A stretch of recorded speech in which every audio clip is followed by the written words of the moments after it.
I'm delighted to be joined today by Penny Ford.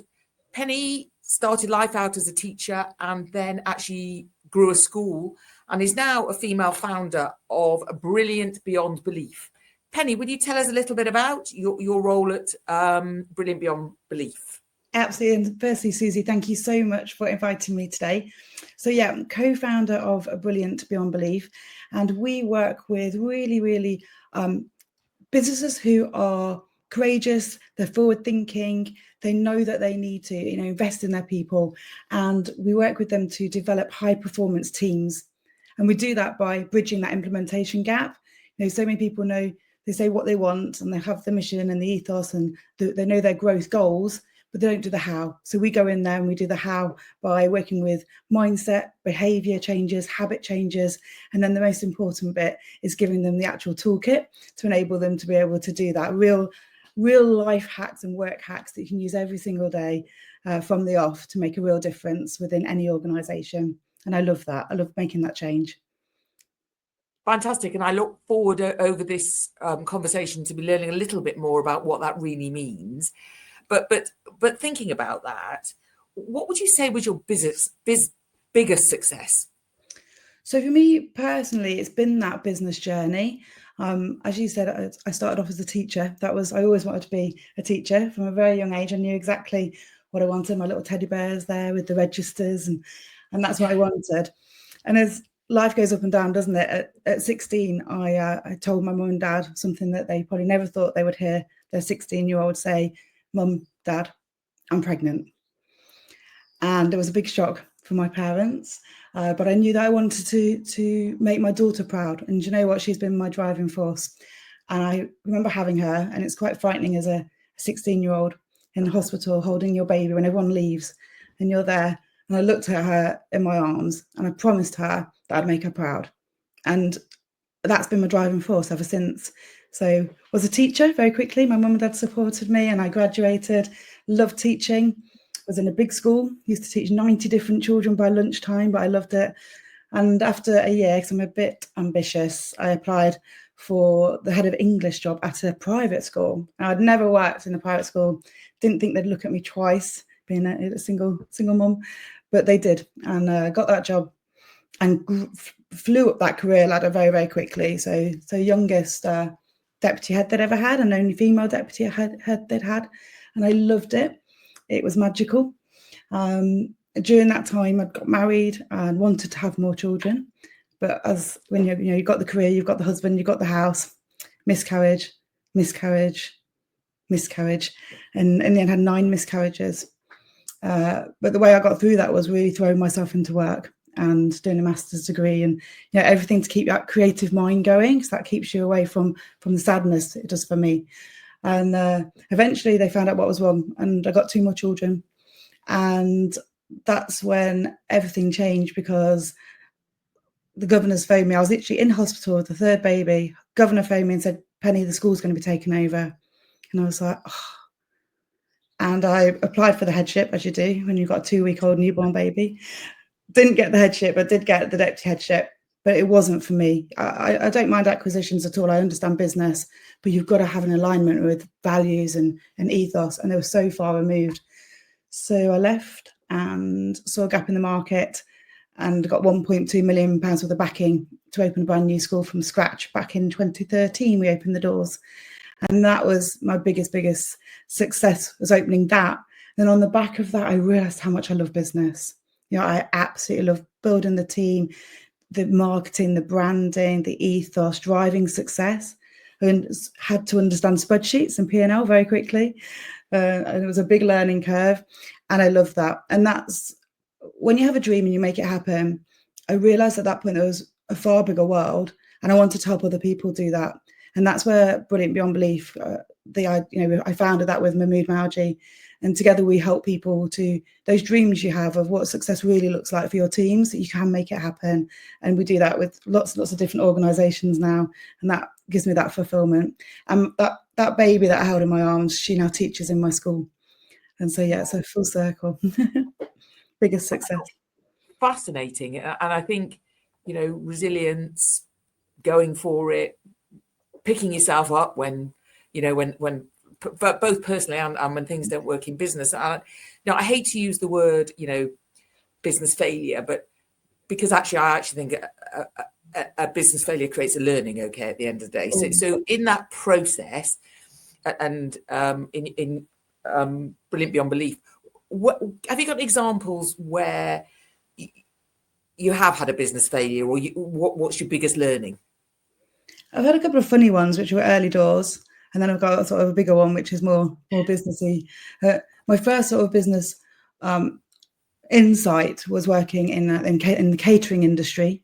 I very quickly learned that you should never put vinegar on after salt when you do salt and vinegar on your fish and chips, because that was my first job. And that taught me that, systems and processes and everything has an order and you should stick to it. My second one was when I worked at Walker's Crisp Factory, and I was the shortest person by far, and they assigned me to putting these massive cardboard boxes together, which were bigger than me, and I cut all my arms and blood went all over the cardboard boxes. They had to get rid of them all, and I wasn't asked back.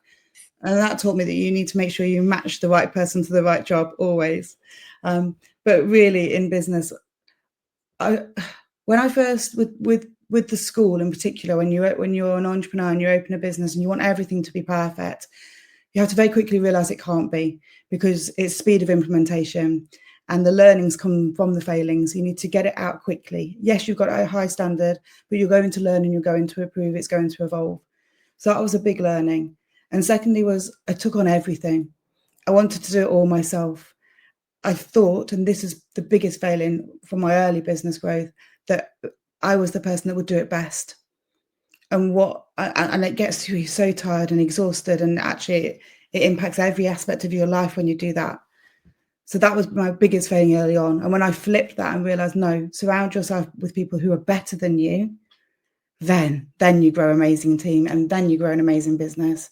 So yeah, that failing led to what I would now consider my biggest success, and one of the key in Brilliant Beyond Belief, what we teach others. No, that's interesting. Actually, I had Liz was on a previous caller, and hers was never find yourself being this, never be the smartest person in the room, which is exactly what you just said. And during your business career, what's the best bit of advice you've ever received? It comes from my father, who was a banker with Lloyds for years and years. And he taught us this from a very early age, myself and my sister, that if you have a solution, you don't have a problem. And I've lived by that. And I teach that. So when I first started the school, every member of staff, don't come to me with a problem, come to me with 3 solutions. It might not be that we use them, but therefore you create future leaders. And the minute the brain can start thinking about the solution, it stops the panic, it stops the worry, it stops the anxiousness, because the brain's being creative and thinking about, okay, we're going to solve this. There's always a way, always a way. So yeah, if you have a solution, you don't have a problem. Fantastic. And I love when I talk to entrepreneurs, as you're sort of on your journey, what is something you wish you'd known earlier? So for that next new entrepreneur that's coming, what was that bit of advice as they start, you wish you'd known that they could then take on board? I wish I'd known that it was a strength to ask for help. When I look now, and because I always look at people that are role models to me, and the people who inspire me, who I aspire to be or be like, and they have got the most successful people around them. They've got consultants, they've got coaches, they've got somebody for their health, they've got somebody for their relationship. Don't forget that. They've got somebody for their financial wealth, their financial IQ. They've got somebody to help with the family stuff and the home stuff. They've got an EA, they've got a business consultant, they've got everything around them to help. And I wish I'd realized that. Ask for help early. Find somebody who's done it before you have, and ask them what their top tips are, what are their biggest failings, what did they learn. But have those people in your circle. Your circle is so important to you. So yeah, that I wish I'd known that it's a strength, not a weakness, and it's really important that we teach that to everybody, particularly the younger generation. Fantastic, thank you. And as I think, you've talked about Brilliant Beyond Belief. Have you got an example of I suppose, the proudest client that you've helped? Not actually telling us who the client is, but what you did that really moved the dial for them. There's lots of different ways and lots of different stories I could tell. Do you know what I find really interesting? And we've worked with companies in the UK, in Nairobi, in Dubai, in Tanzania, all over the place. And it's always about the relationships, always. So whenever you go into any business, and the business we work with, they're not businesses that are failing, they're doing really, really well, but they want to take it to that next level. But there's something that's holding them back. There's some limiting beliefs, something there. What it comes down to is always communication. And it's those difficult conversations that people don't want to have. And the way that you identify that is, are you avoiding that conversation? Are you having that conversation with somebody else other than the person you should be having it with? Or are you pretending that conversation, that thing doesn't matter and it'll work itself out and it doesn't need to be resolved? And when you don't have those difficult conversations early doors, the compounding effect is huge. It gets worse and worse and worse. And actually, if we can address that and have those conversations early and address the elephant in the room, so to speak, things get dealt with very, very quickly. And we work with a lot of family businesses, which I love because they're entrepreneurial, but they're scaled usually. And there are conversations there that should have happened years ago. And I love getting in there, making them happen, making everyone realise that we're all here for that North Star. We've got one common goal. How can we actually work together? And I love bridging that. That's really important to me. It comes from that North Star.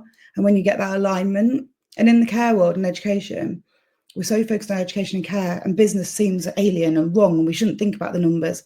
But actually, it's the numbers that make us be able to care even better. So if we can put those two together, that creates a beautiful, beautiful business that can serve even more people. And at the end of the day, that's what everybody really, really wants. So it's common ground. So yeah, those have been my favourite stories, without giving too much detail, but yeah. No, look, thank you, Penny. It just gives people a flavour, that's all, of what actually you do. Okay. So, and again, it's interesting, as you say, it's all about communication, which often is the thing, either the blocker, and people don't like having those awkward conversations. Fantastic. Well, Penny, thank you for your time. Fascinating on your journey, fascinating your authenticity, your resilience, and just some really lovely tips for other entrepreneurs, female founders, and all entrepreneurs. So thank you so much. Well, thank you so much, Susie. I'm really passionate about excellent leadership, and not about men or women. I think excellent leadership, but being a woman shouldn't stop you, and that's paramount.